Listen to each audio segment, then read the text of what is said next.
Hello, everybody. Today's guest is a man I've had on the show before and who has to be part of my Movember episode because of his desire to help other men who may be dealing with prostate cancer and also to encourage all men out there to get their physicals every Movember so they can maintain their optimal health. He has said to me personally that Movember saved my life. So I couldn't think of anyone better to do this episode. So please welcome my friend Ralph Reiser. This is the Powers Project. 这是台湾的 Powers 计划。日本から The Powers Project. Aus Deutschland das Powers Project. Dall'Italia il progetto Powers. The Powers Project.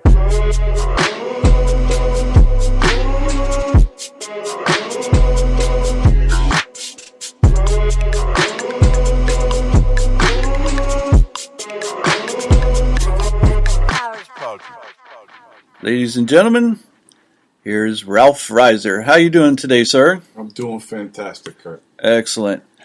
Now, you're here today to talk to the audience today about Movember. Movember. Yes, that's November, and the whole reason it's called Movember is because we're supposed to not shave or grow a mustache or a beard and keep it for the whole month of November, and this is to bring awareness to men's health issues, such as like prostate cancer, testicular cancer, anxiety, things of that nature that affect men. And you're going to talk today about your own personal experience, and you said something very poignant to me, which was that Movember saved your life. So Yes, Movember saved my life, Kurt. why don't you tell us exactly how that happened? Sure. So I'm going to go back to 6 years ago. I was 50 years old, and it was right at the end of October. And I had just gone to my cardiologist, and he said, hey, go get your blood work, just check everything out. And I had been hearing about Movember. And I'm like, what the heck is Movember? No shave November. I'm like, okay, what's the point? Well, I knew October was Breast Cancer Awareness Month. I knew because my sister had breast cancer and she passed away when she was 42. My mom had it. She just dealt with it again recently. And her mother had it too. So I was aware of that. When I heard Movember, I didn't really get it at that point. Except when I heard more about it, it was like, prostate cancer, men's health awareness month. And given I was 50, I was like, okay, well, I thought prostate cancer challenges were for old guys. Except my dad had prostate cancer. So hearing the thing about Movember, I said, well, since I'm basically getting my blood work done anyway from my cardiologist, why don't I ask on my own initiative to do a PSA test, which is a prostate-specific antigen blood test that tells you how healthy your prostate is or isn't. So this is something you asked the doctor, like he didn't suggest it to you? Because my understanding is that doctors, like, what's the age that you're supposed to start getting these examinations Kurt, for the prostate? I don't know what they exactly say. What I would tell guys, though, is once you hit 40, pay attention to your prostate and your PSA numbers. Right, and from what I understand, and is that, like, I guess between 40 and 50, doctors are supposed to start recommending that. So I'm surprised that he didn't recommend this to you, and that you actually had to bring it to his attention and say, hey, let me do this. Well, I didn't actually bring it to his attention. I brought it to the nurse who's taking my blood. Oh, okay. And I said, oh, by the way, I'd like a PSA test done. Can you put that on the script when you order the blood work? And it was because of the whole Movember thing. It was in the front of my mind because I've been hearing about it. I said, I'm 50, I'm going to be 51 in a couple of weeks. Nothing's going to show up. Might as well just ask anyway. I'm getting the blood work done because I don't like blood work. Right. Okay? So that's how You don't like getting stuck with needles? Not your favorite thing? I can get a shot all day long. I just can't. I hate blood draws. Really? I can't stand them. Yeah. You want to see me wilt like the witch in Wizard of Oz with the water? That's me. I have to get a little mental thing going on in my head where I close my eyes to look like, you okay? I'm like, Yeah, I'm fine. Just hurry up and get it done. Use the smallest needle possible. And then I just squeeze my fingers. Instead of monsters, I have minsters, and I keep squeezing them down. And next thing you know, it's done. So I just don't like blood work. Yeah, see, I have to do the manly thing. I have to actually look at her, and I have to look at my arm and go and watch her put the needle in to go, see, I'm a man. Good for you. I'm a fucking pussy when it comes to blood work. Okay. Any other thing, I'm fine. Just I don't like to see the needles going. So because that you had heard of Movember, this made you decide to go ahead and ask for them to do that blood work for you as well. Right. And so I had the blood work done. And, it takes about a week or so to come back. And so I went back to see the primary doctor for the results. He's like, everything's great so far as your cholesterol and all that kind of stuff, except your PSA is high. Okay, now I knew what PSA was because I heard my dad tell me about PSA. Yeah, I never really paid that much attention to it until he said, your PSA is high. So my first response was, well, what is it? He goes, it's 20. Okay, relative to what it's supposed to be, 0.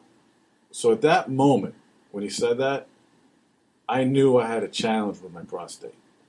Okay? So what runs through your mind is, well, what could cause this spike? I had just ridden my motorcycle 400 miles in 2 days, finishing up on a Sunday night, getting the blood work on a Monday morning, not realizing that can have an effect. Or I used to ride my bicycle a lot. So riding your bicycle can also have an effect. Not going from a 0 or less than 1 to a 20. Right. Okay?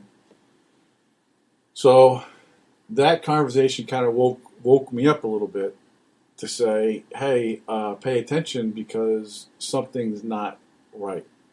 And again, my mindset was, I'm 50. This is an old man's thing. My dad had it when he was 65 or so.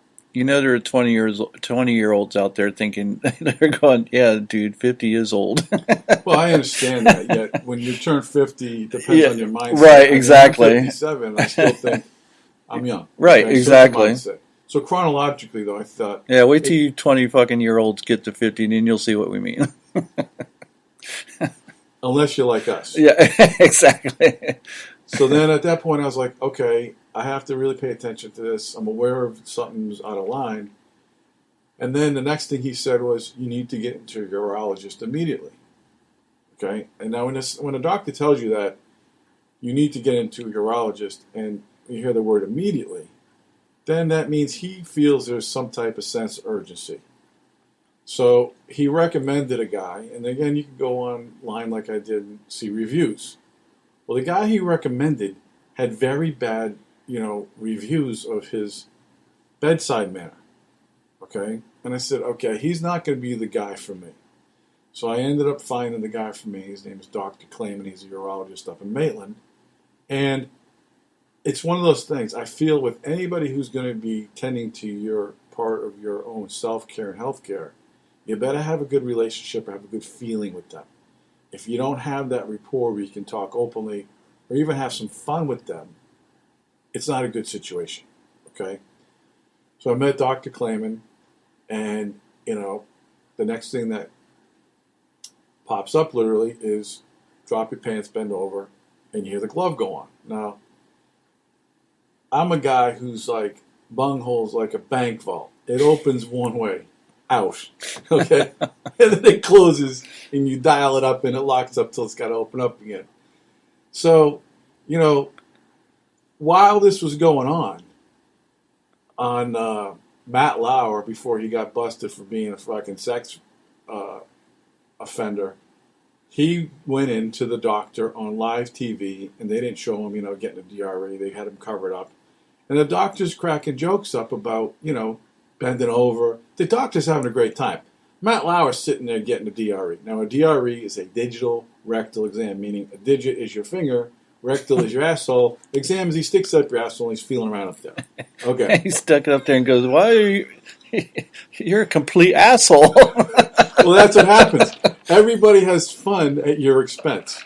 So, as soon as I heard the glove go on, and he said, I'm going to lube it up, and you can feel a little bit of pressure. And, I'm sitting there going, oh, Jesus, this is not what I look forward to. And now he's got his finger up my ass, and I'm like, oh, okay, you done? He's like, oh, yeah. I'm sitting there going, I hope that's his finger. Because I'm like, the oh yeah response is not what I expected. I'm like, I'm leaning over going, oh yeah, what? He goes, oh yeah, I could feel it. I'm like, feel what? He goes, I could feel the tumors on your prostate. I'm like, shit. What? So, he takes the finger out, removes the glove, and, I'm kind of cleaning myself up there from the lube. I'm like, what do you mean you felt it? So he goes, I could feel the tumors on your prostate. So now, again, in my head, even though I did some little bit of research on the internet, I cannot visually see what he's talking about. Because I'm going, the prostate's not really my asshole. Yeah, it's next to it. So he can feel it through your intestinal walls because it's right there. Okay. So at that point, I was like, okay, what do we do next? He goes, we got to get a biopsy immediately. Now, again, when I hear that word immediately, hear from a doctor, this isn't like, oh, let's take our time, let's look around, let's relax. So 2 days later, at my 51st birthday, I'm back in his office, and I'm getting the biopsy. And all I'll tell our listeners out there, especially you guys, is let me frame this from you so you can understand my mental perspective. So if you've ever had or you're about to have a vasectomy, this was my vasectomy experience. I grew up reading Penthouse Forum, and you visualize this hot, sexy, blonde nurse coming in, and she's taking care of you, and she's shaving you and cleaning you nicely, and by that time you're like, oh, this is fantastic. Well, none of that happened. Okay? She cleans you up, and you're laid out, and you kind of go, okay, this is... She looks more like Nurse Ratched. Yeah, Ratched would be a good word. Very nice, except, that fantasy goes away very quickly. Then she wheels in the cart. Now, when I say the cart, it's like what I have in a shed over here for the tools. It's a cart, and on this cart, I see this machine with fucking jumper cables on it. I'm thinking, nah, that's not what I expected either, okay? So the doctor comes in, and I'm like, yeah, okay. He goes, yeah, we're going to numb you up, and, they spray you with cold stuff, and they shoot you with needles, and so you'll just feel some gentle tugging. And I'm like, okay. Now, what I thought I saw was his tool was literally a pair of pinch nose pliers. That's what it looked like to me. It probably was. When he put his gloves on and he dropped down his welder's mask and grabbed those freaking jumper cables, at that point I knew this was not anything. So he goes, you're going to feel some tugging, and that smell you will smell is flesh. I'm like, what? And we're going to cauterize everything. So as he's got his welder's mask on, he's got his freaking pinch nose pliers in there, yanking and tugging. It's uncomfortable. I'm going, yeah, this is good. When he hits those jumper cables, they spark, and all of a sudden you smell flesh burning. Yeah, that was my experience for a vasectomy. And when they tell you your balls don't swell up, yeah, I'm on like grapefruits for 4 days. So really? Because when I had it, I don't remember. First off, we didn't have like battery wires coming out anywhere. That's what it appeared to me, Kurt. Okay? Yeah, I was gonna say mine was nothing like that. It was such a simple process. I didn't even have any pain because you always see those TV shows on the comedies where the guy's got like a bag of peas in between his legs. I had bags of ice. Yeah, see, I didn't have any discomfort or anything. It was just like, oh, this and is. You had a great vasectomy experience. I wouldn't call it great because it wasn't something I wanted to do, but it was like, oh well, I was married, and so being the man, because it's easier for me to get a vasectomy, didn't have her tubes tied. I said, all right, sure. What I was not happy about, and this will be part of another episode later on down the road about men's rights and women's rights, was the fact that I could not get a vasectomy without my wife's permission. And I'm like, what? And they said, you can't get a vasectomy without her permission. And I go, what the fuck are you talking about? I go, men's bodies belong to men. Women's bodies belong to women. A woman can have an abortion. She doesn't even have to tell me. My daughter could have an abortion. Doesn't have to tell me. And I don't have to consent to it. But if I want a vasectomy, I got to get my wife's permission. He goes, well, that's the law. I'm like, that's fucked up. That's hypocrisy at its zenith. How do we do that?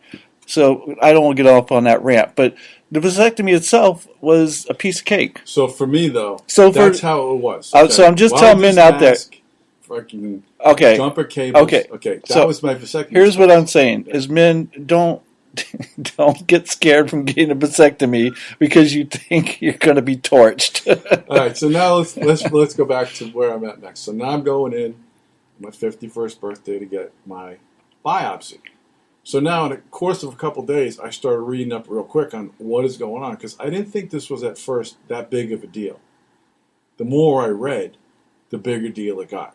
Okay, so now, same thing. You bend over and it's a male nurse and everybody's having fun. At my expense, and he goes, "Yeah, we're going to take this this needle thing. It's going to feel like we're going to clip some parts of your prostate. We're going to sample all around because that's how we have to do the biopsy.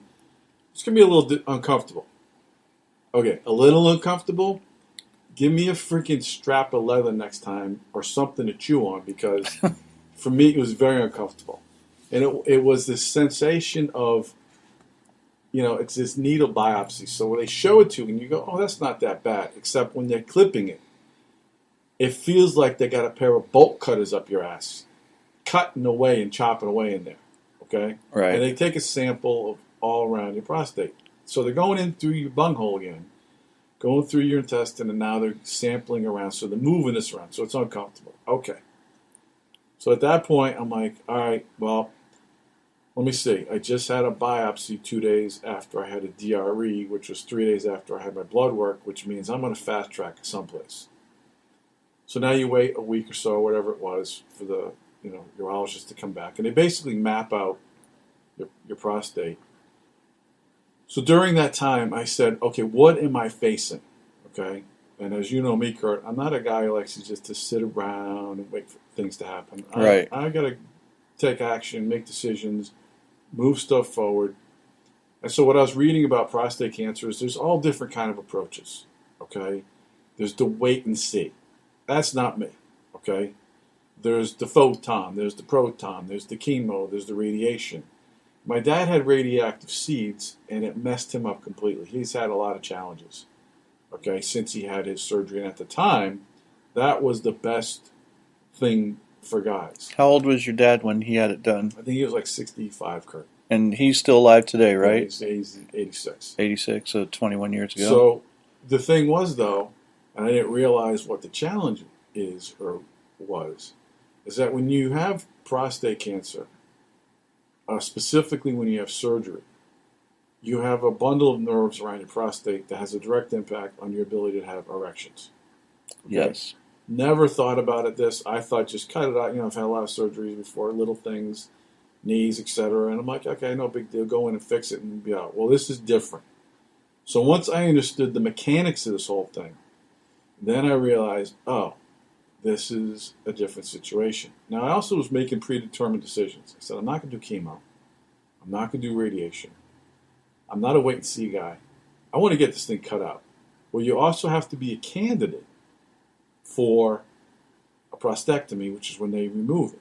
Why? I mean, because if it's not advanced, they're not going to take the time to remove something that has a little bit of tumor on it. They want you to do other things. Okay? That could get rid of it, or slow it down or get rid of it. So I know because I know it's supposed to be a very, very slow. Depending on a lot of different factors. Okay. Okay.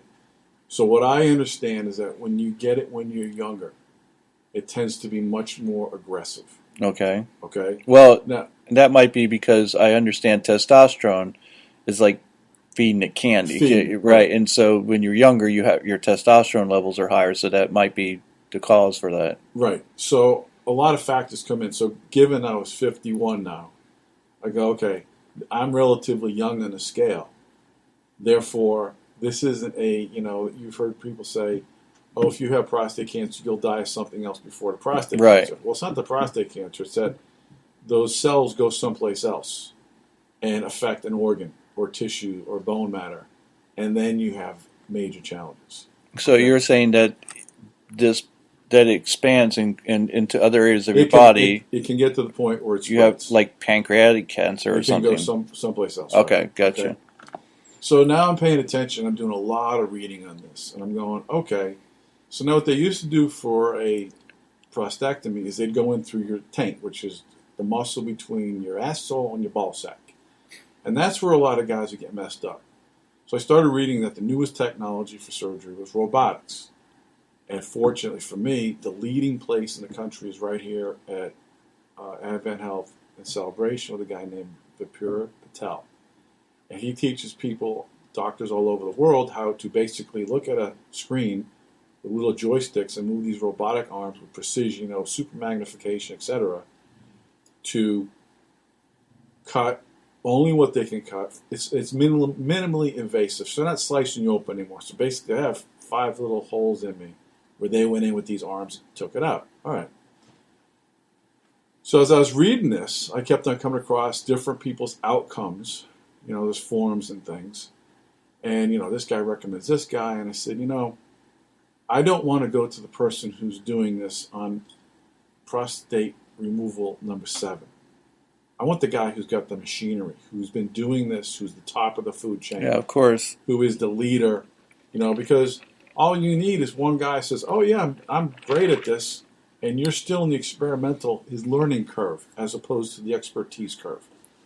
So, in my mind, I said, I'm going to Patel. Well, I just can't call up and say I want to come in. You have to be referred to by your urologist. All right. So when I go back and I see the mapping of my prostate and my Gleason, which is a number you're going to learn about, your Gleason scores, depending on where it is 9 to 10. That means the prostate has a lot of tumor coverage, and it's not good. Okay?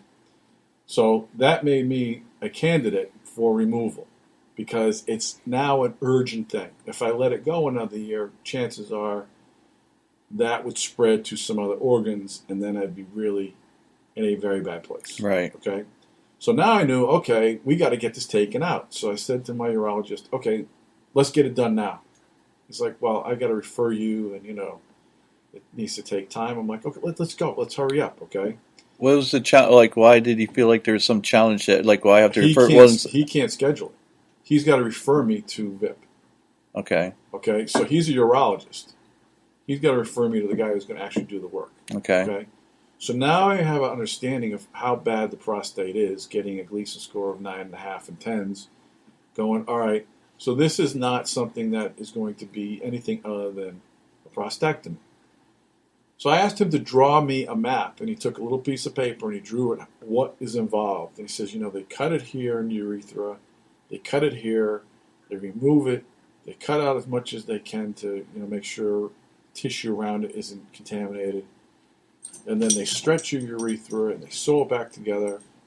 And I'm going, okay, where's the challenge here? He goes, well, when they do all this, they have to remove the nerve bundle around it.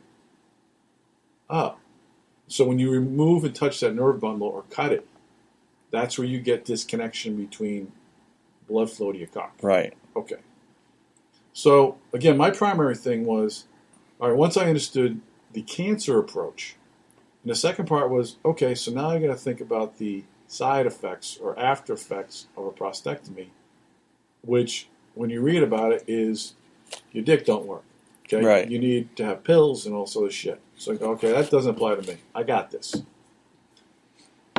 So then it was the waiting period of getting the appointment. So even when I called over there myself to say, where am I at?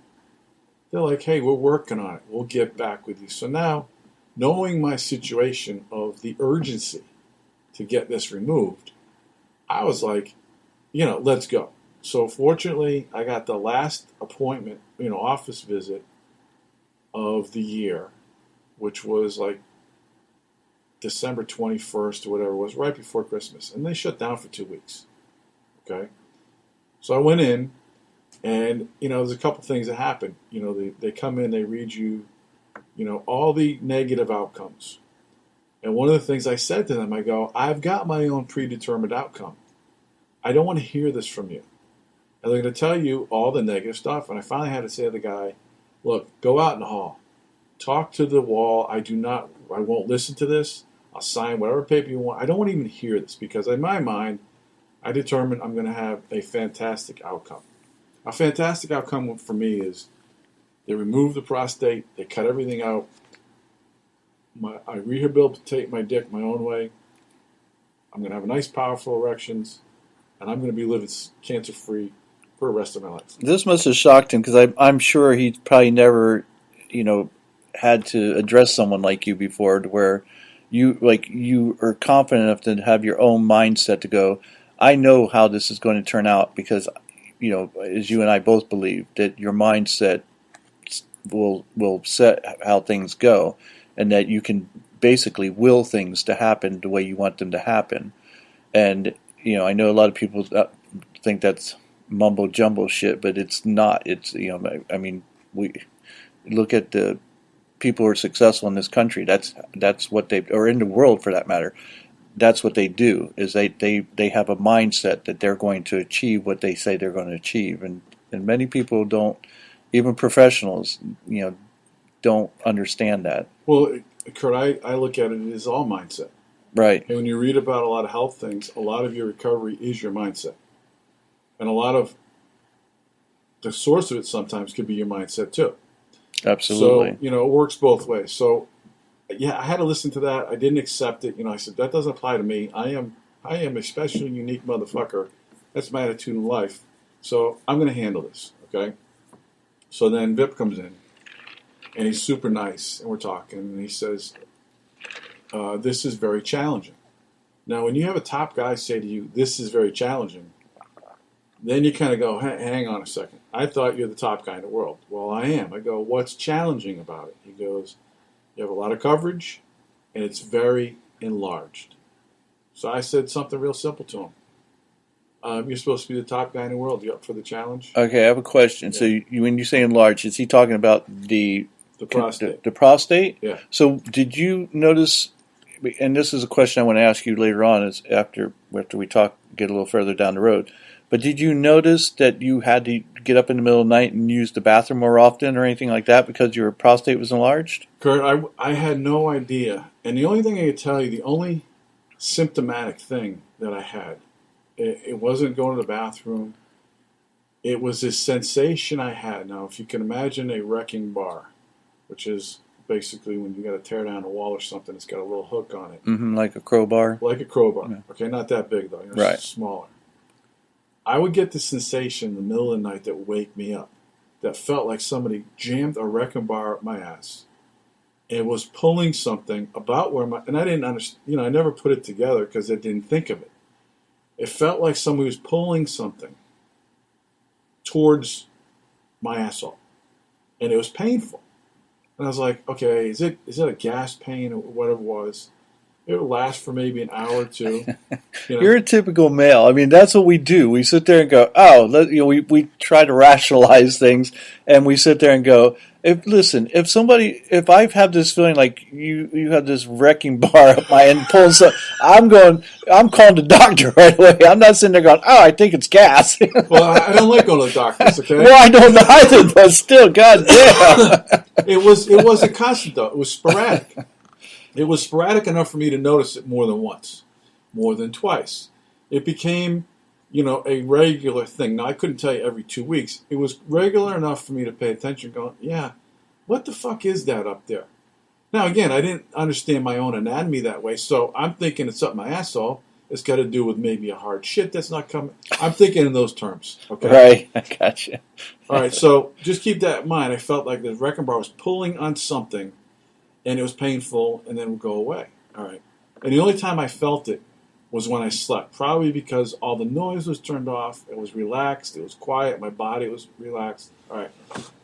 So that was my only symptom, and I say it's a symptom now because after I had my prostatectomy, I have never had that sensation again.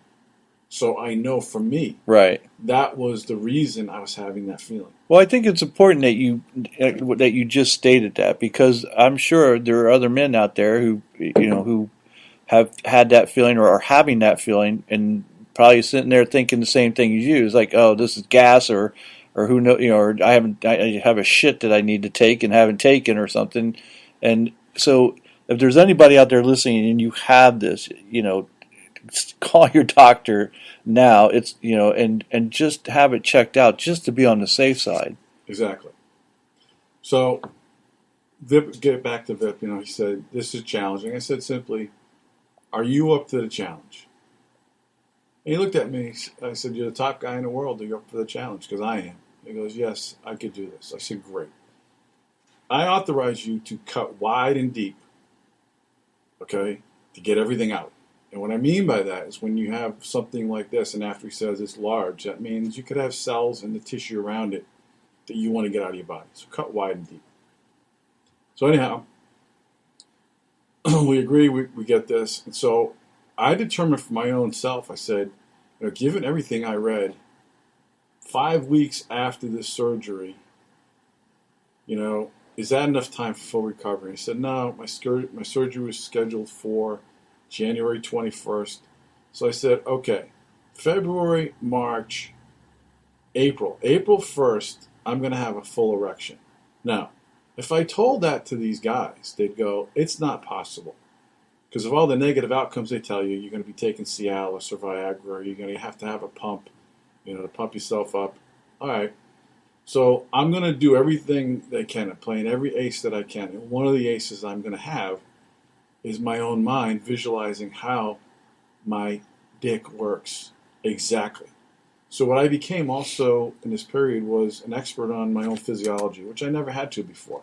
And everything worked perfectly. Think about it now. I have a disruption, and the disruption could be minor, it could be major. So no matter what the disruption is, how do I get fast recovery? So one of the first things I did is I said, all right, we need to do a voice recording. I had my partner, Christine, do it for me in her voice.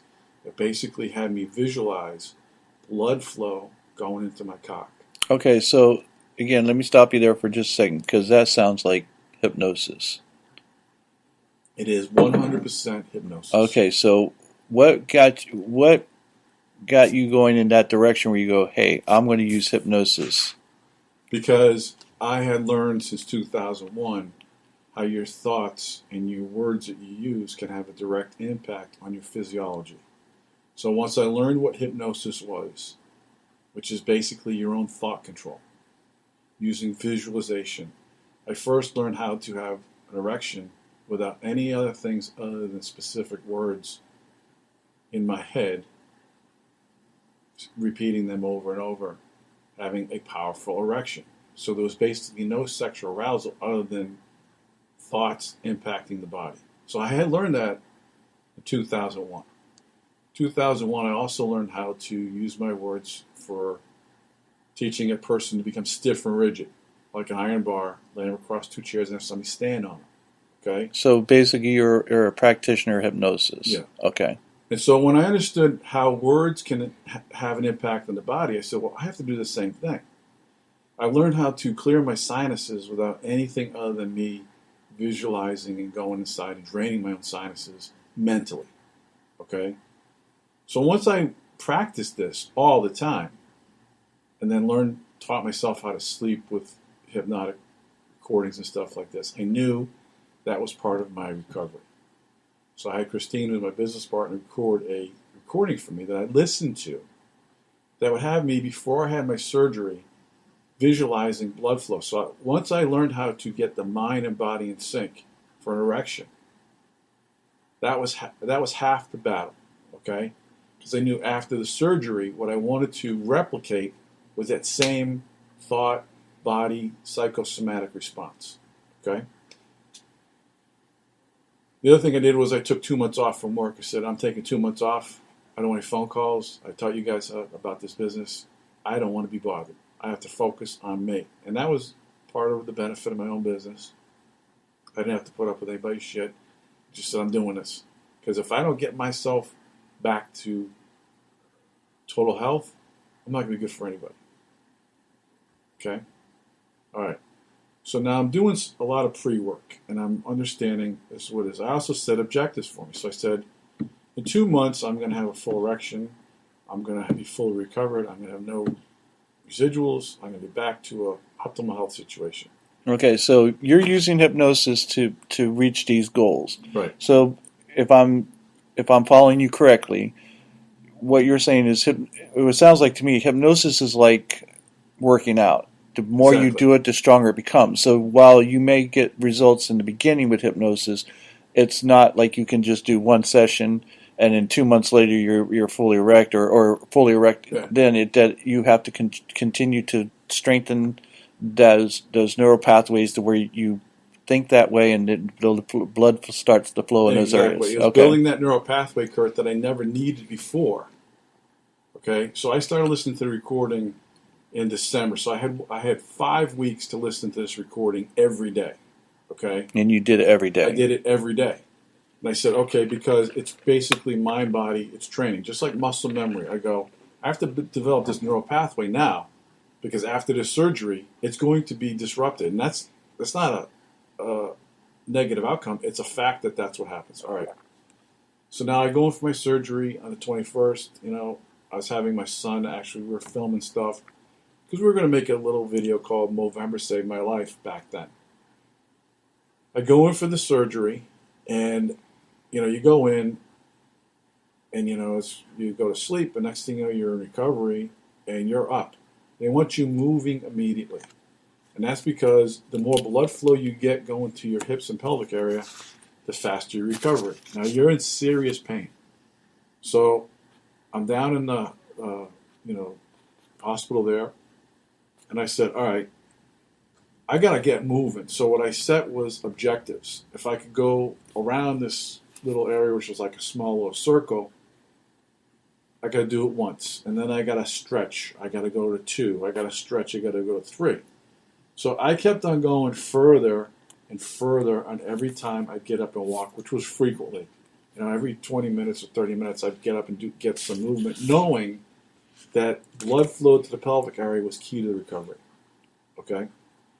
Now, while this happens, you have a catheter in you going up your dick. Ouch. Because you can't pee. Right. So now you're holding a bag, and that's uncomfortable. Now, the benefit for me was I had a catheter in me in college. I was a football injured, and they thought I had a busted spleen. So I had a catheter in me for a week. And I knew what it was like to have a catheter, and it was uncomfortable. I also knew what it was like to have one taken out. And again, that fantasy of having a beautiful nurse come in. Well, I had a nurse come in, and she pulled it out like she was starting a chainsaw. Okay? And so I was prepared for that part. Did you piss her off or something? Like No, it's like, I was just hang on, and she grabs your dick one hand, and the other hand she grabs the tube, and she just fucking yanked like she started a chainsaw. Oh, man. It's not this nice stuff. So I was like, okay, I know what that's about. Now, the challenge is, they tell you about all these negative outcomes, yet they don't tell you how you can have a fast, healthy recovery. So while I was doing this, because I thought I could take this experience and benefit other guys, I said, well, listen, I'm going to figure some stuff out and I'll share with people. So one of the things they don't tell you is when you have a catheter, it's very difficult to sit. Okay? Never mind sit, it's even more painful to take a shit of any type. Okay? So in advance, I had gone to my Chinese medicine person. We had Chinese potions put together for me to take for a week. They tasted like drinking mud, yet they were helpful to cleanse my system. I had a Chinese doctor do acupuncture on me almost every other day, I think, for a month to get my nerve system reconnecting. Okay? Because one of the things I found out was when they removed my prostate, they also cut 25% of my nerve bundle, which is gone. So when I talk about disruption, it's a major disruption at this point. Okay? So all these things that I had lined up, the Chinese medicine, the acupuncture, the recordings, all these things are for me to say, I've got to do this recovery because I'm the one who's going to do the work. I'm not going to rely on a pill and a pump because that's what they think. Right. Okay? So as I'm going through this, I also learned and recognized, all right, wait a second, hang on a second. There's a challenge with taking a shit on the toilet. It's very painful. And so even though you're eating food that's not going to bind you up, you want to eat, a lot of high fiber stuff just so it comes out easier. It was still difficult. So what I recognized is when I took a hot shower, just like when you're a kid, that relaxes your taint. And if you have kids or you're a kid, all of a sudden you got a floater in that hot tub, it's because your asshole relaxes. So I recognized part of my recovery was to take a shit in the shower. It was so much more pleasurable than sitting on a toilet, and it made my life easier. Now, they don't tell you anything like that because people are like, oh my God, well, yeah, wait till you have this situation. Right. You're going to want to take a hot shower, let that hot water go across your back, down your bum, across your taint, and let one rip. All right, so I learned that. And the funny thing is people go like, "Oh, that's disgusting." But unless you're in that situation, you know what? When it comes to me, if you're in that much pain and it can relieve that pain, you know, it does. I don't care who you are. You're going to do it because And they don't tell you about this right, because, again, the people who tell you the outcomes aren't the ones who ever lived through this. Okay, so you're going from theoretical to now practical experience. right, So I learned that for myself, and I go, okay, this makes sense. You learn how to control it when you're a kid. Now I'm going to just go back. So my desire to learn how my physiology really worked was key in understanding, all right, this isn't working out. How does this change for me to have a better outcome? Okay. So I was doing that, and then when they took the tube out, I was prepared for that, except they want you to have a pee right away. I'm going, wait a second. You've had a tube in me for a week. It's drained everything out of me. I can't take a piss. All right, so you leave the place with the diapers after your week. You go back, and I'm at the Wawa getting gas, and now it's crazy. It happened to me, and my effect is running water or the sounds of rushing water. I got to take a piss. still now or It happened since the surgery. I never had that before. really? Oh yeah, so I have to be very aware of how much my bladder is and what I'm going to do for certain type of activities, like pumping gas. Okay? So the end result is everything's going good. At 5 weeks, I took my one and only dick pic of a full erection for me. Because I said, they won't believe this. They'll say, this isn't possible. I took the little, sample pack of Cialis, and I do have the amazing pump, and the pump I got was like the most industrial freaking gauge pump you could ever imagine. I thought it was funny doing it, okay? Right. I couldn't do it that much. What I listened to was my recordings. That's what was working for me. So what it allowed me to do is, at 5 weeks, take a picture of my erect penis and show them, this is 5 weeks. And I showed it to them, they couldn't believe it. Like, this isn't normal. I'm like, I'm not normal. Okay, I told you this was my outcome. I was not going to have anything other than this. And I had a schedule. So for me, Kurt, it was a combination of taking what I knew, applying it, learning new things, figuring out how that's going to fit into my recovery, and rebuilding my body and my neural pathways. And ultimately, that's how it worked out for me. So what's changed, though, is now I have to have total focus for erection power. Meaning, I used to be able to create sales presentations in my head. I could be everything other than present. I have to be present in the moment to be performing. Now, I could still go long time with powerful erections, okay, hour plus, no pills or any of that stuff. Because it was always a mind thing anyway. I understood Right. it was a mental thing more than a physical thing. Now it's just different. I can't think of anything else other than being in the present moment. So you have this program, if you will, that you've figured out and how to help yourself to get full erections after having your prostate removed. It must have occurred to you that this program could help others as well. It did. And, I documented almost everything that I went through. I started walking around my house in figure eights. And next thing you know, I'm walking 2 miles a day. All right? Because I recognized the blood flow and doing the Kegel exercises and all those things they tell you to do. So I followed what I thought was a program that would work for me and my dedication to things because I wanted a specific outcome. And anything else wouldn't be acceptable for me to go, well, I tried. Okay? It wouldn't be working. So I went back to the team and I said, listen, I have some great results. How about I share it with people? Because every time I'd go back in, and originally in the first year I was going in regularly just for them to check up on everything, I would see guys who were, you could visually see them depressed. You could read it on them. They're going, oh my God, my life is going to be shitty. And And I talked to them in the waiting room, and everything would be fine. And they wouldn't believe it because they heard all the negative outcomes. So my approach was, listen, let me go talk to your patients before they come into this. Let me share my experience with them. And, I got tools. This would be a great thing for them. Great for them, great for you. Everybody wins. Well, it took me a year to get that appointment, and then when I had it, they said no. It took you a year to get into just to present make that them? presentation. Right. 1 year. Wow. And they said, no, we can't have you do this because I'm not a professional. B, I'm not paying them any drug money. And C, we don't allow outside people to do things like this. I said, I am the perfect example of a great outcome. How could you not want somebody like me to present? Because your language isn't acceptable. Now, I don't know about you. Most guys don't say, well, let me tell you about my penis today. Okay? Or I have an erection and my wife likes to perform fellatio on me, or I'd like her to perform more fellatio than she's actually doing. No, if you can't say your penis or your cock or your dick, if you can't talk about jerking off, which is key to this too, because it's about blood flow. It's not about orgasms, It's about blood flow. Muscle memory. And this is the thing they don't tell you. If you want to rely on a pump and a pill, good luck to you. I say, fuck that shit. My right hand, my left hand, I'm ambidextrous. It doesn't matter to me. I am as well. It's about blood flow. And once people take the stigma away or the guilt and shame about masturbation, and you go, wait a second, if I want erections and I have to self-stimulate, then fucking self-stimulate. They don't tell you that though. So I sit there going, well, yeah, because I'm going to talk to guys like guys talk in their language. That makes you uncomfortable? Well, there you go.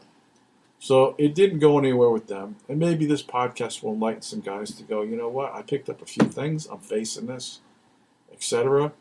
Maybe I'll use these in my little tidbits in my own personal toolbox. Well, what I'd like to do right now is let's stop at this moment, and because I want to pick this up later on, and this will be a 2-segment episode, because there's more I want to ask you, and there's more that I know that you can more of the story to tell, where I think it will be beneficial for the listeners out there, for the men out there who are participating in this podcast right now, and I think it's important that, because again, men, we tend to be too macho at times, and fortunately the younger generations are letting go of a lot of that.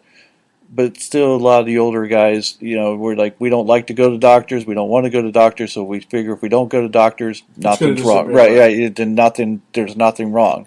So, I think it's extremely important that we get that message out there that, you start going and having these checkups early, so that, these things, because if you had waited, like you said, a year, it could been a totally different result. Different life. And, and one of the things that we do know now is that prostate cancer is hereditary. So if your father or grandfather had prostate cancer, you're more likely to have it as well. And so you probably should get checked out much sooner than what they tell you, which I believe is, I can't remember if it was 40 or 50, but either way, if your father had prostate cancer, as yours did, you probably should have been checked out when you were 40. Right, exactly. Well, the next podcast, I'll tell you some interesting things that I asked Vip about regarding how long was this going on. Right, yeah, because we definitely want to know that, and because especially if they say it's a slow growth, then this must have been going on way before your 40s, maybe even. So, but great. So we'll follow this up with the second segment, and we'll go from there. Okay. Perfect. All right. Thanks, everybody, and until next time, have a good one, and we'll talk to you soon. Hang on, Kirk. My mother keeps calling me. No. And now we're back for part 2, or as Paul Harvey would say, and now for the rest of the story. The rest of Movember saved my life. Movember.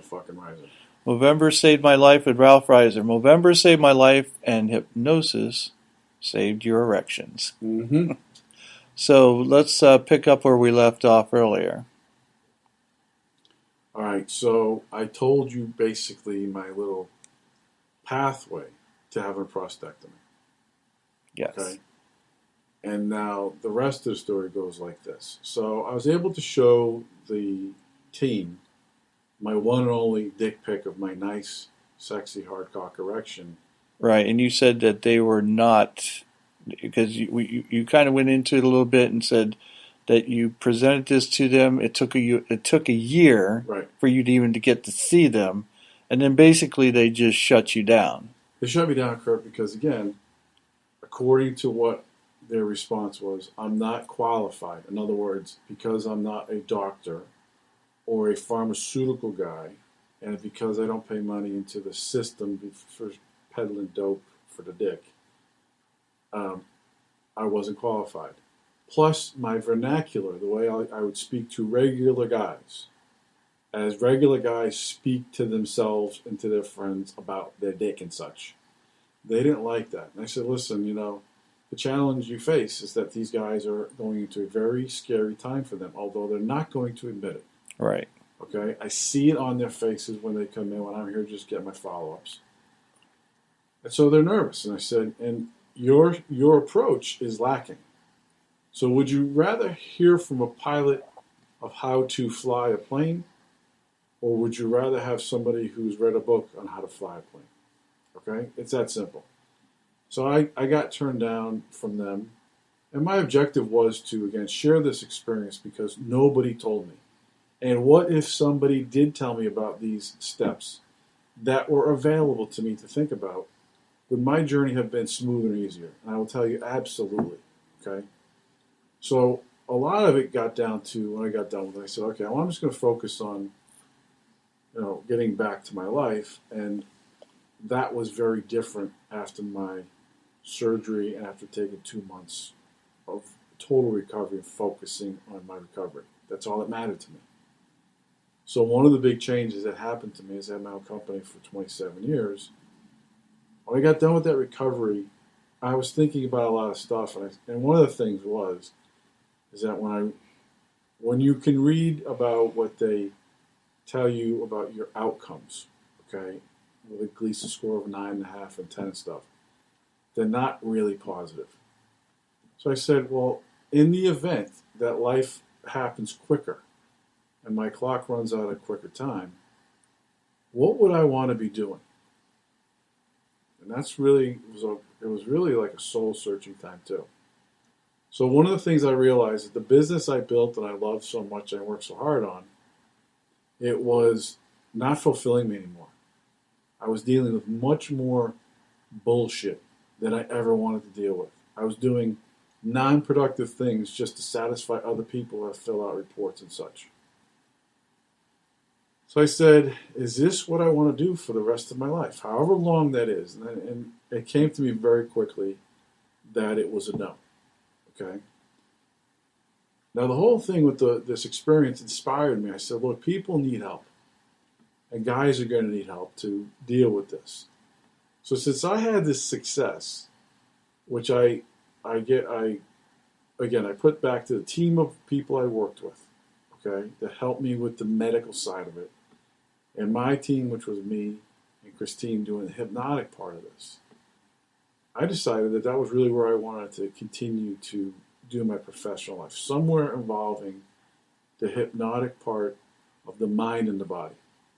But not necessarily for men who went through having a prostatectomy? Initially, it was. Okay. Initially, it was. I said, well, if this could work, we could do the same thing for guys. So one of the things, too, I also wanted to do, I said, one of the things I always wanted to do for at least 10 years before that was a hypnotic stage show. And I asked you to help me with that. And we had an amazing show. And, It was great. Between you, Christine, and Brian, we put on an amazing show. And the things that we were doing blew people's mind. They're like, what the heck is it? Because it wasn't your normal guy making ridiculous suggestions to people. They were wild, sexy, powerful suggestions. And so that was a wonderful thing, and I appreciate you forever for doing that with me. I had a blast. It was a blast. It was, and to see people's eyes in the audience, especially that, I'll never forget that little girl. I mean, I say little. She was in her 20s, but she was just a tiny little thing. And then when you made her stiff and rigid like a board, and then Christine, who was so much bigger than her, got up there and stood on her, and this girl didn't buckle an inch, and people were like amazed. Like I know they probably thought there was some sort of trick to it, not realizing that's the power of the mind. And so So that's the power of the mind. So every time we did that, I'd sit there and going, it reinforced, while I'm actually participating in the show and doing the show with you and Christine and Brian, I would still sit there and I'd still be like, this is fucking amazing. Okay, this is the power of how the mind can control the body. And if that doesn't give you excitement about how your mind can have a direct impact on your erections, then I don't know what the hell else will. Because you can actually see it in real time in real life. Go, Right. wow, this is no bullshit. So how could that girl was probably 100 pounds. yeah, Was if down. that. Christine at the time was probably about 123, 25. And you just sit there and she stood on 15 seconds. And you're like, what the hell is going on? So that all incorporated into this. Now, what I found out from guys, though, because again, it worked for me. I go, guys, unless you have an open mind, they'd rather take the pill and hope that they get erections. Right. Because this requires you to step back, understand what hypnosis is, about how your thoughts have an impact on your physiology, and then practice them on a regular basis. So because I was committed to it, it worked. Okay, what we found is we even did our own website on this, that guys did not want to listen to the recordings. They wanted to see pictures.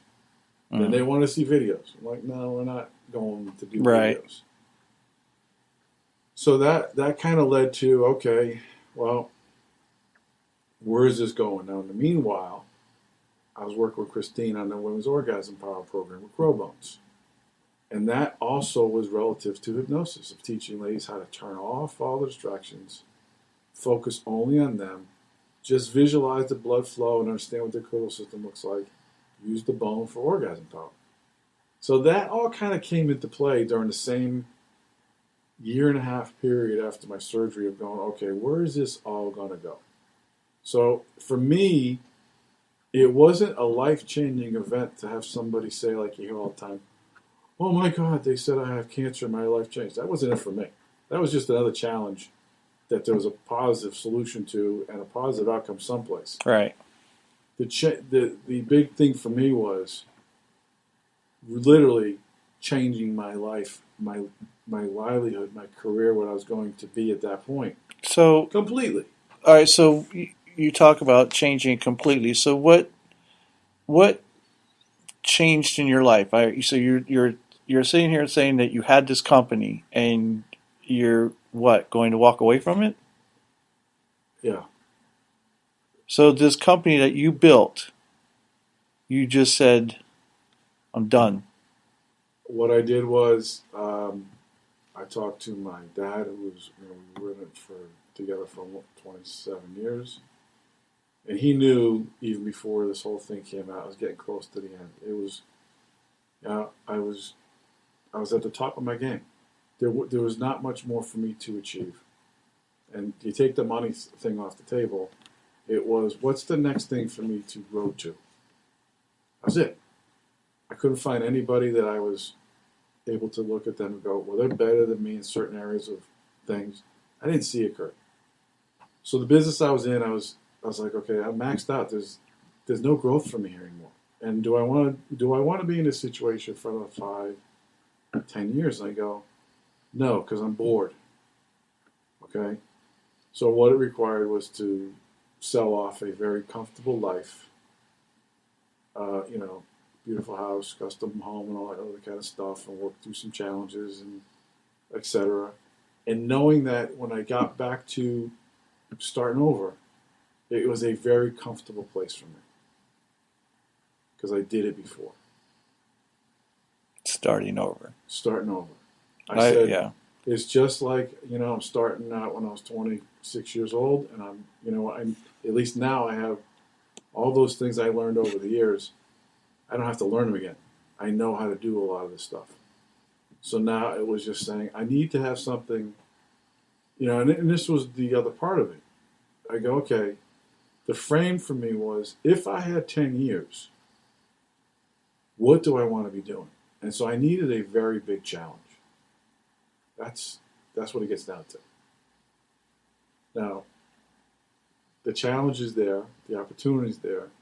It hasn't been easy for some other people who are close to me because they think, well, you should be just doing something different. No, you got to know who you are. Exactly. So that was one of the big things, just a massive change of everything in life to get back to, you know what, I'm a happy, fulfilled guy anyway. I just need that purpose that I've had for a long time.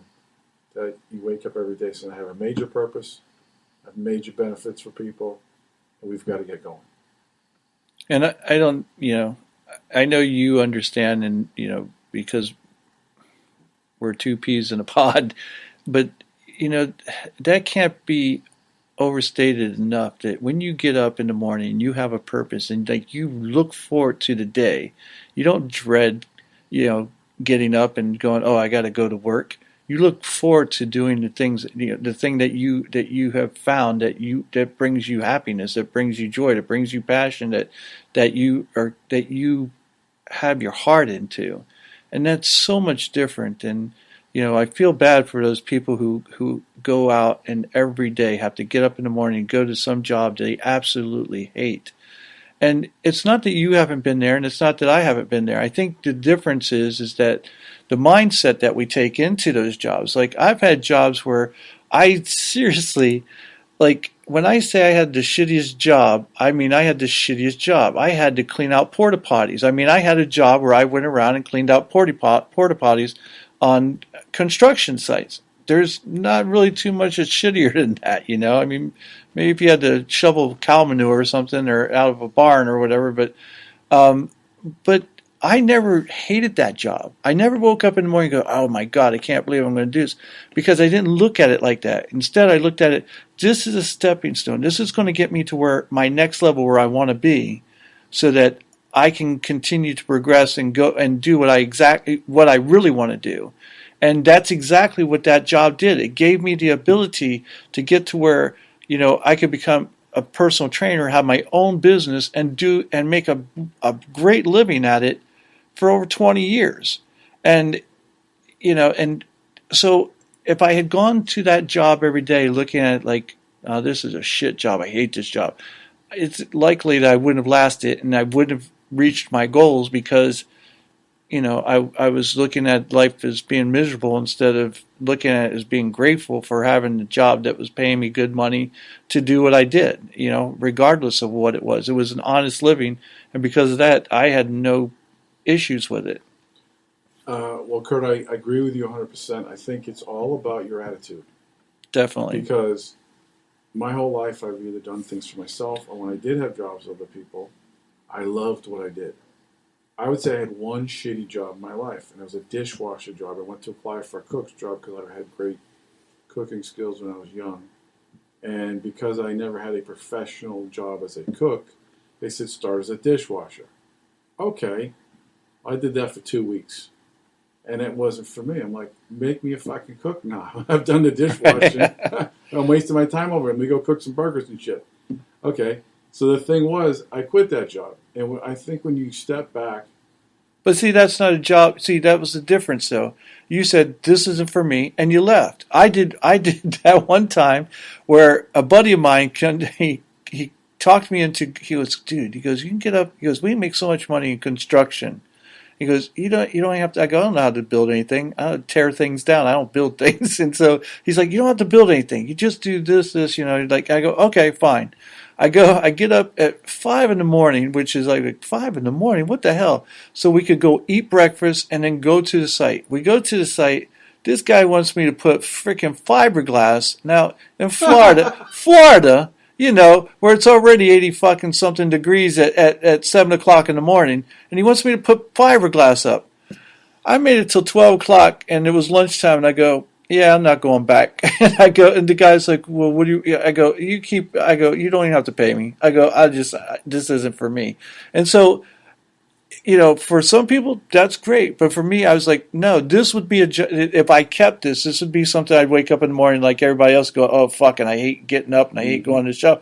But I knew that, and I was like, nah, I'm not doing this. So I'll find something that that I don't have to have that feeling. Well, see, I think that translated to this whole Movember thing, Kurt. This was an experience. In other words, I didn't look at it anything other than, okay, this popped up in my life. I have a job to do. Right. And I looked at it strictly from almost like a business point of view of saying, okay, this is a challenge in front of me, just like I would in business. Okay, we've got a challenge. Let's figure out solutions that we can capitalize on this. Because again, there's always something positive that you can gain from a challenge. I don't care what it is or who you are. I completely agree. When you have that mindset, it's different. So this whole thing popped up. I said, oh, this is presenting a challenge. Somewhere in this thing, and it took me a little while to figure it out. I go, somewhere in this whole thing, there's a huge opportunity for me. And life is dealing me this card to deal with it, to go to the next place. That's how I looked at it. I wasn't like, oh, poor me, or woe is me, or there's no fear in that shit. It was just like, this is a challenge, let's deal with it. And somewhere, opportunity is going to come my way. So when I worked through the whole process, the opportunity that first came my way was, I needed to do something different. Because I also learned in the process that stress is a very big factor that they think contributes to cancer. So one of the things we were talking about last time is the biopsy. So when the biopsy came back of the prostate, we knew it was bad and all that stuff. And I said to the doc, I said, how long do you think this has been going on? He goes, oh, this has been growing in you for many years. I'm like, huh? So I'm thinking a couple years. He goes, this could have started growing 7-8 years ago. And now I'm thinking, the timing of this is pretty friggin' interesting. Because 7-8 years ago, I had just gone out of Mayo Clinic because I used to be a workaholic. And they said, if you don't change your lifestyle, I didn't drink, I don't do smoke, and I wasn't a crazy guy doing stupid shit. I just worked all the time because I loved it. Okay? I couldn't turn stuff off and I couldn't sleep. Lack of sleep messed up my whole immune system, and ultimately my immune system was shutting down. Okay? So they said, if you don't change your lifestyle, you'll be dead in 5 years. And I couldn't fathom that whole, I was 40. I was 42 at the time, and I was thinking, that doesn't make it. What are you talking about? 42 years old, and I just didn't get balance in my life, getting calmness, getting rid of stress, all that stuff. So when I started to do the math on this whole thing, I said, he just gave me a number VIPted of, well, this could have started about this time frame. That time frame overlapped right when I was figuring out from Mayo what they were telling me to do to get balance in my life, eat properly, start exercising again, get good sleep, and not be a workaholic. So I kind of put it together, Kurt, and I go, maybe if the genetics were there, which they say is the case, maybe I had the genetics, yet maybe also I was just a very hard-driven, demanding person on myself. Right. That just put a load on me that made it go, hey, wake up, guys, get going and start attacking the prostate. So that's just what I kind of figure in my head. And so one of my objectives was, I said, guess what? People who are giving me shit or bullshit, they're gone. So one of the reasons why I said I got to go back to what works for me is just starting out over again, because I don't have a bullshit factor with a lot of people that I had at that point when we were doing 55 million a year. So that was part of me cleaning up my own system, if you want to call it that. So all right. So I want to go back to the mindset, because you talk about starting over, and again, I get it, because like you, I've started over so many times, but we don't have a fear of starting over, and that's the thing. In fact, we both look at it as an opportunity. I think most people are scared shitless to start over. They're afraid of what they're going to lose instead of seeing the things that they're going to gain from it. And so you and I have this, I don't want to say it's a unique mindset, but it certainly isn't a mindset that the masses have. So I know there are going to be people out there going, well, how do you get that mindset? How do I go from being a victim and seeing the world in a place where everything is shit and everything's happening to me, to where everything's great and I make things happen. Well, I'll give you one of the things, Kurt, and you may have heard me say this before. If somebody came to you and said, "Hey, today's a wonderful day, and you have 3 years to live, and then 3 years from today, your heart will stop beating, your brain will die, and your body will die," would you take the next 3 years, pissing and moaning about, "Oh, I'm going to be dead in 3 years," or would you say, "I got a lot of living to do in 3 years"? Exactly. I think that's part of the mindset of saying, okay, we never know when the clock ends up on us. We just don't. Okay, you could be driving down the street and some asshole drives into you and life's over. So you never know. So I think part of it is you also get to the point where you say, you know what, what's the downside of this? Right. And, there's always an upside, yet then you have to say, what's the downside? So if I was probably 10 years younger in my life when the business I was loving it and everything else, and my kids weren't already into college or on their way out of college, I might not have had the attitude of, let me just walk away from this. What I did believe, though, is whatever I walk away from, I could walk into something that I have to build up again that's going to be better than this one. Exactly. And that's a mindset. I'm comfortable. I'm not a risk-averse guy. I'm very comfortable with risk, knowing what risk is. Okay, I don't do stupid shit. Secondly, I have a high level of confidence that I have the mental ability and the physical ability to do certain things. As long as those things that I want to do fit into what I believe my capabilities are, that's a positive. And I said, okay, so do I have the skill sets to do what I want to do?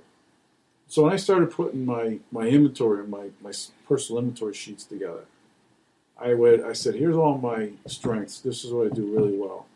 Does this align with where I want to go and what I want to be doing? And when it did, I'm like, okay, that's what I got to do. Okay, and I did apply for some jobs. And that was a complete waste of fucking time. Okay, because I'll give you this true story. So I said, if there was something I want to sell, because I'm a sales guy, what would it be? And I'm a car guy too. So I could not sit in a fucking Ford or Chevy or Dodge dealership waiting for people to come in, because that's not.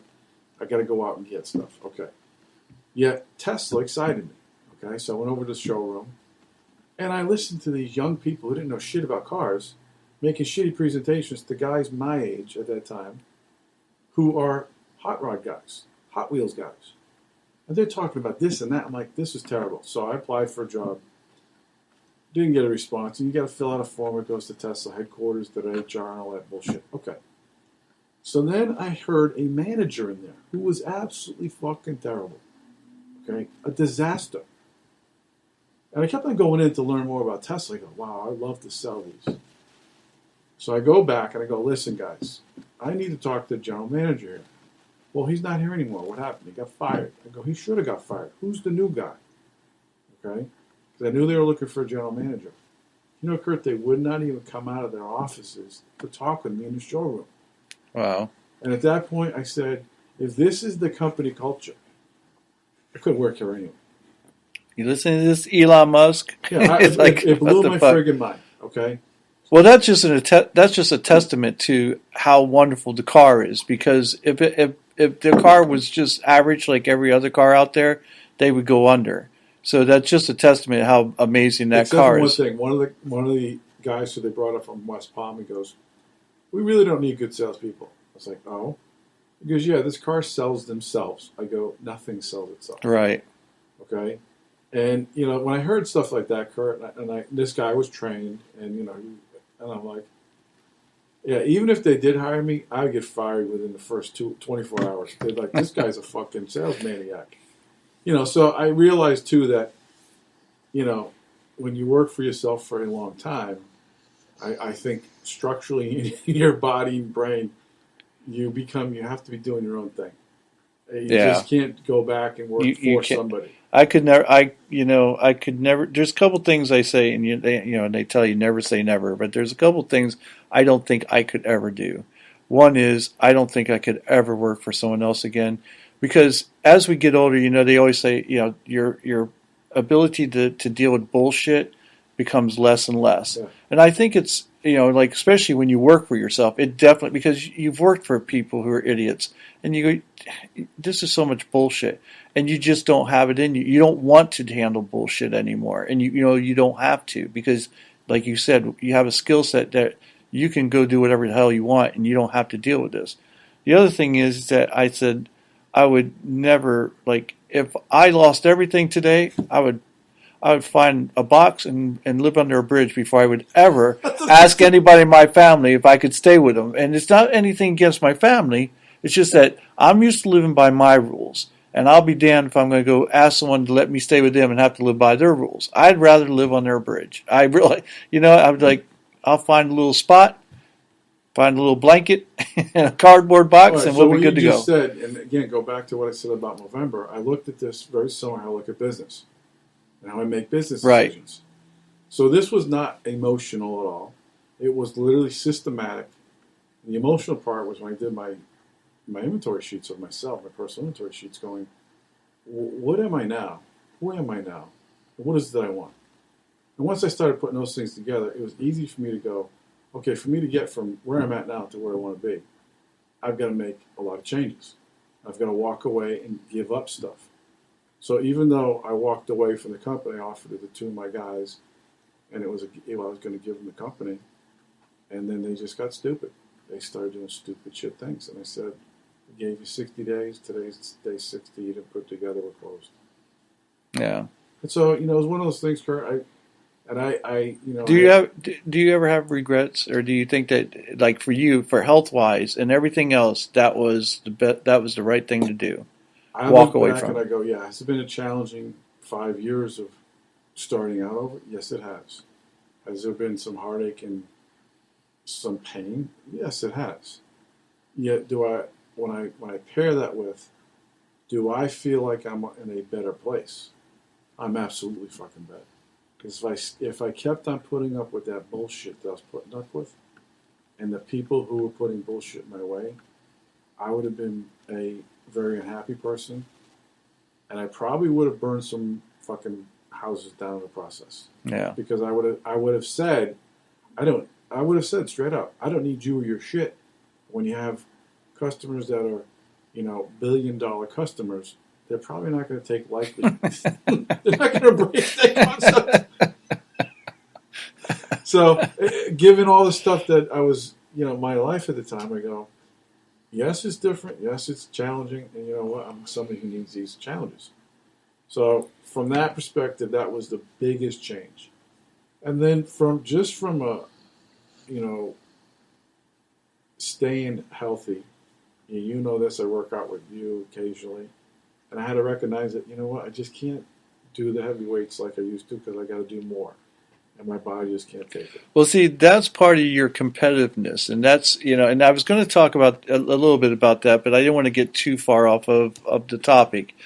You have a competitiveness like I do, and you don't have to lift heavy. Yet every time you would go in there, your brain was like, "No, I'm lifting heavy." It's like, "No, you don't need to," and you're like, "Yes, I do. I need you," because you're competitive even with yourself. Yeah. And so you found that lifting weights, you just couldn't do it because you had a certain expectation of what you wanted to do, and your body's like, "No, we're not doing that anymore." So I'll give you a business term that I've learned a long time ago, and it can apply to anybody's life. And the term is, what gets measured gets done. Okay, so now when you're always measuring stuff and measuring performance or measuring results or measuring productivity, whatever it is, that's when you do it all the time. That's just how you start Right. to operate. Yeah. Okay. So when I was going through the prostatectomy post-op stuff, it was constant measurement. Okay, and yes, I do mean with a ruler. It was, okay, how's this working? How's the hypnotic stuff working? And how's the self-stimulation working? And how's the time of this? So everything was measured. Because without that, I wouldn't really know, progress. And what it also forces you to do is pay attention all the time. So this whole recovery thing was constantly about where am I, where do I need to be, how's it shaking up. So that was another discipline, if you want to call it, that helped me with my recovery because I was focused on goals and objectives. And when I stay focused on the goals and objectives, that means you're going to get there. Right. If you hope you're going to have, a great recovery, if you hope you're going to get erections someday, I say that's nice. Good luck to you. This requires work. And it requires you to be working on yourself, both with thoughts in your head and creating a new physical neural pathways and stuff. Well, I think you just made an important point, and I think that we need to reiterate that. This takes work. Hypnosis is just like working out. The more you do it, the stronger it becomes. It takes effort. You don't just walk into a gym and get big. You have to lift the weights, and you have to be consistent with it. Right. And hypnosis is the same exact way. You need to be consistent with it, and it becomes stronger and stronger. I think what happens is that you get too many people out there, and again, what we've talked about before in the past, the 80%ers who get lazy and they just want to take the easy way out. So they're going to go, give me the pill because they don't want to work. And it's like, if that's what you want to do, that's fine. Except, for me, it's never. I've always gone. If you can bring your blood pressure down just by simply changing your diet and exercising, why the hell would you take a pill? Why don't you just put the effort in? And the truth is because they're lazy. That's why. And it's sad that so many people have come to that point where that's what they. I have a brother who in my family, diabetes runs in my family, and he had. He went to the doctors. Doctors told him that he was pre-diabetic, and if he didn't change, he was going to become diabetic. And so he started changing what he ate and stuff. Then he met a girl and then got married, and she started cooking shit for him, and then he became diabetic. And so, doctors like, you have to change your diet. Well, he wouldn't. He ended up losing a toe. Just like I remember my aunt when I was a kid. She had lost a toe, lost a foot, lost a leg, lost her life. Fortunately, he's on some, form of medication, but I'm going, why take medication when all you have to do is change your fucking diet? But he just doesn't want to. And unfortunately, again, I believe 80% of our society is like that. And again, they're not going to want to hear this shit, and they're not going to want to listen to this podcast because it's going to hit home and it's going to piss them off. But I don't care about those. I care about the people who are willing to do something, that will listen to your message and go, oh, this takes work, but this fucking works if you do it. Well, here's the other thing. The but that I'll tell you is that little starter pack of Cialis they give you. Okay. So I went to go after I got done with all that stuff. I said, let me go see. Maybe I can have a bottle for backup in case I ever need it. That was my attitude. And I'm going, everything's working perfectly now, doing all my programs, so let's keep it going. So I went to request a prescription for it, and it was $270. Holy shit. And I'm like, what? And that was a mistake. that was my first response. That's a mistake. I called the insurance company. Oh, no, that's what it is. It's not covered. And I'm like, I'm so glad I did my own program, because if I did need this stuff, I'd be pissed spending $270 for a bottle of fucking dick pills. Then when I realized that it's a $3 billion business for men to have hard penises so they can have their orgasms, I go, oh, this is a fucking racket. Think about it, though. If you're smoking, your dick's going to go small and it's going to be broken. If you're drinking, your dick's going to get small and it's going to be broken. If you're doing any kind of fucking drugs, your dick's going to be small and it's going to be broken. So then you step back and go, all these people taking these ED pills, there's other shit going on. If you're eating fucking hamburgers 5 days a week, your dick's going to be small and your dick's going to be broken. So it's sort of like, what we're talking about is if you're not paying attention to what you're putting in your body, Don't complain when your dick doesn't work. Right. Okay? So I look at it and I go, okay, so I made conscious choices. I have a program that, again, works perfectly. And I know other men who can open their mind up and go, okay, I'm faced with this situation.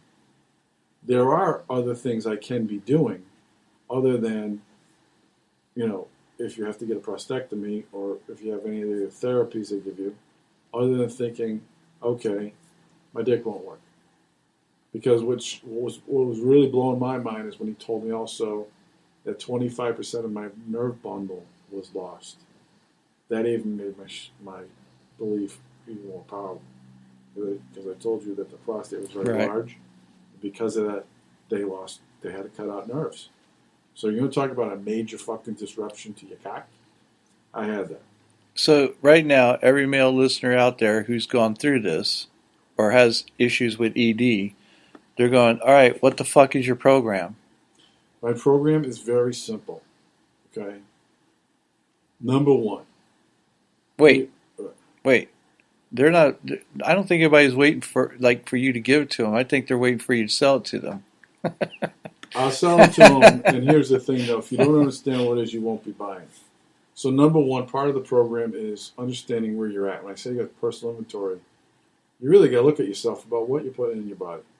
So if you're a smoker, you're going to be challenged, okay? Because smoking reduces your blood flow to your cock. That's number one. So if you want to continue smoking, I say you're probably not a good fit for this. Number two, if you're a person who likes to sit on the couch all day long and have no movement, meaning walking or riding a bike, those are two things you got to do for blood flow to pelvic area, you'll probably be better off sitting on the couch eating potato chips. Number three, I'm not a drinker, okay? And the reason why I don't drink is because my filters go away immediately. I say shit that would blow your fucking mind. So,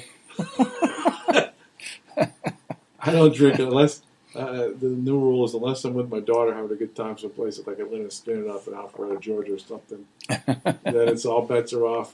Yeah, you're not related to me because the shit I'll say, you'll fucking die laughing. So anyhow, again, when you take that inventory, if you're smoking, you're drinking, or doing drugs, you got to make a choice. Would you rather have a nice, hard, sexy cock, or would you rather have those things? Because those things all take away from it.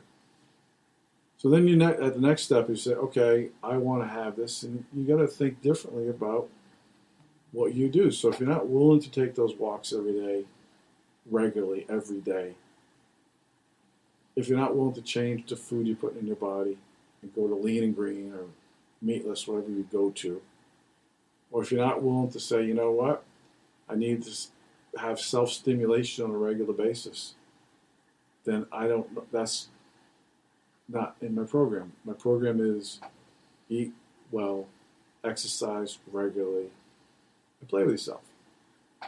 And then calm the mind, get your thoughts going, visualize certain things, hard cock, blood flow, listen to recordings, focus, pay attention, and get results. Listen to what recordings? Well, we have some recordings that we still have that teach you how to relax, imagine, visualize, and believe that you have a nice, sexy hard cock. And when you listen to these recordings, because they are hypnotic, you don't drive because you'll likely cause a wreck for yourself, and then when your kids come and show that you're all like bent over except you have a huge raging heart on, they'll go, what the hell was this guy doing? So we don't recommend it driving in the car, flying aircraft, or in any kind of heavy machinery. So where can guys find this? Well, Kurt, I will tell you they have to contact us. We took our website down. We had it going for a while, and just because guys are visual, they want more visual stuff. Yeah, but I think it's important they understand this isn't porn, because porn isn't going to create that hard cock that they want. It's not. It's about a belief. It's about more than just being stimulated visually. It is. I'll give you, for instance, there's this term called porn-induced erectile dysfunction. It's a real thing, okay? And it's happening to young people today because they watch so much porn And because guys are visual first as their primary trigger Yes. for arousal, they watch porn, they watch porn, they watch porn. Well, after a while, what they're watching isn't stimulating enough. So they have to graduate to find something more stimulating. Either it's more violent or more rough or more cock or pussy, whatever it is that turns them on. Right. And they get into this thing that they have to be stimulated not by their imagination or not by their scent, touch, or taste sensations. It becomes a visual trigger. And so when they don't get those visual triggers and they get with a real person, their dick don't work. So they think they need a pill when they're 25 years old. So it's a major challenge, this whole porn thing that's going on. And now, with the CGI and stuff, that they do this crazy stuff with these computer-generated women that you can't do in real life with a woman or a man.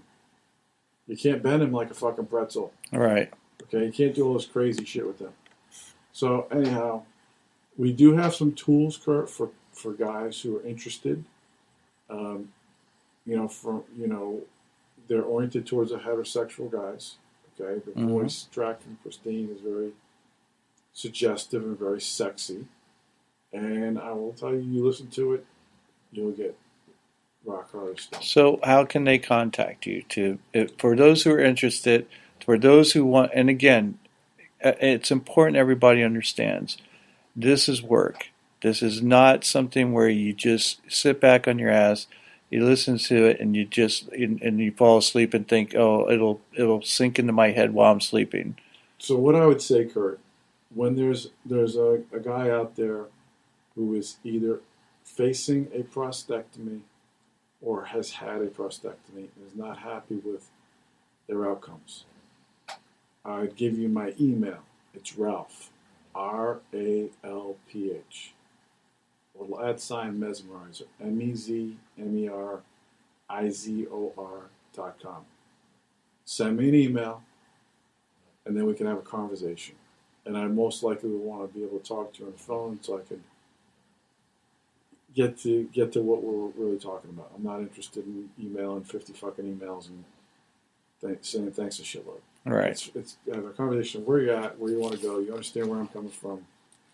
How do you think these tools can help you, and are you committed? It's that simple.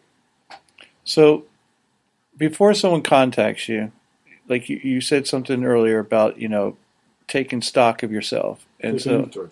Take inventory. And so, and I think that's necessary. It's like, if you're one of those people who are going to play the victim, you're one of those people who are going to take the shortcut and say, oh, fuck that, it's too much work, and, I'll just take the pill. Don't waste his time. Don't. Or, and I'll put this on there for you too, because this is my belief after going through this. If you're someone who has to defer to a partner about what you should do, you're not the person for me to help you either. This is for the guy who's sitting there going, you know what? I want to have control to some degree, the most I can, over my situation, where you don't surrender to everybody else your outcomes. Okay? Whether it's a doctor's or a partner. Because the partner might say, oh yeah, honey, I don't want you shitting in the shower. Or, honey, you want me to give you a blowjob how many times a day? Okay? If that's what you're deferring to, you're set up to lose. So the personal inventory is really understanding who you are as a person, taking control over your situation. That's what I would tell you, Kurt. When you're that kind of guy who says, you know what, I understand what I'm dealing with for the medical challenge, and I want to do everything that I can do so I can have a great outcome. And I'm willing to do the work. And I'm going to put in the time. And I'm going to put in the commitment. And I'm going to get the great result. Then that's for you. That's what I'm about. Excellent way to put it. So, one last, just to wrap this up real quick. So, after going through everything that you've gone through, and with your business, with the prostatectomy, with your health and everything, and where you are today, is there anything that you would do differently? Is there anything that you would sit there and go, yeah, I wish, because I know you said, oh, I wish I'd known some of these things. and you've already talked about there. Is there anything else out there? Or where you're at today? Is this where you want to be?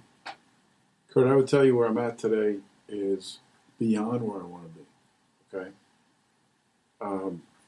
I take the prostatectomy and I go. I have my PSA done now once a year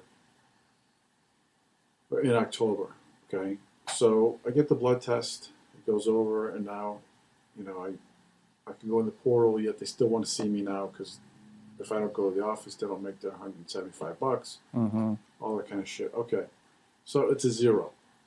Okay. So as long as it's zero, everything's rock and rolling. Now, in my head, I'm a zero. The only time I'm zero is when it comes to a PSA test. Okay? So I go, oh yeah, I'm a zero. I'm good. So I have that mindset too.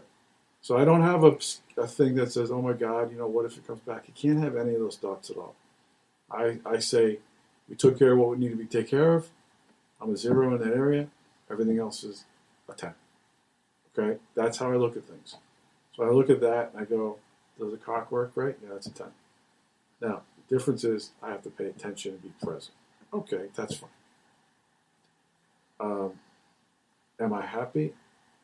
I've always been a happy, optimistic guy. I'm still the happy, optimistic guy. So when I look at everything now, Kurt, I don't look back and go, I wish I did something. It would have been helpful to know some of these things I shared with your audience. Okay, that's a fact. I wouldn't have known it, though, unless I went through it and said, there's got to be a fucking better way for this shit to come down. That's why I'm telling people about this. Do these things, your life will be easier. Well, I think that's where doctors or the people who kind of shut you down, and after meeting with them a year later and didn't want to give you a chance, is that I don't think they understand the value that there is something what I always call learned knowledge and applied knowledge. Mm-hmm. And applied knowledge always trumps learned knowledge, because learned knowledge seems like it's good in theory when it's on pages, but when you apply it, it doesn't always work the way it says it does on the pages. Applied knowledge is something that you've experienced and you go, yeah, this is how it really works. And along those lines, Kurt, I sit there going, with all the material they give you about this process and procedure, how could you miss some of these key things? Because unless you go through the freaking thing and go, there's got to be a better way for some of this stuff. Well, I think they'll never know. When I was listening to you, it sounded like the way they frame everything is in the negative. It is, because they have to protect themselves. Well, so that's why, because they can't give you any hope or be optimistic about it, and hope is a weak word. I mean, that's and they can't even do that. So, well, there you go. Well, Ralph, it's been a pleasure, and continued health and success to you, as I know you're going to have, because that's just who you are. And I look forward to having you back on here again soon. And you're one of those people where I could have you on for just about any topic. So, well, I'm going to give you a topic right now to serve up on. Okay. You still are not. I'm looking at your face when I talk about this personal inventory. Mm-hmm. And I still, after many years, I don't think you still grasp where I'm coming from on this, or how powerful it is. What? Doing a personal inventory. Oh, taking a personal inventory? Yeah. And I will tell you, if you want something for a podcast, think about that, because I know when people take the time to step back and do something like this, it's going to be a life changer for them. Well, I'll tell you what I'm going to do. I'm writing it down right now so I don't forget later on. And we will definitely talk about that. And I think it might be not so much an episode on that, is that when you do something about how to make changes, especially big changes, you've got to be able to understand how to do this. Gotcha. We'll definitely talk about that after this. So, all right, folks, it's been a pleasure with Ralph here today. Thanks for joining us, and we will talk to you soon. Take care.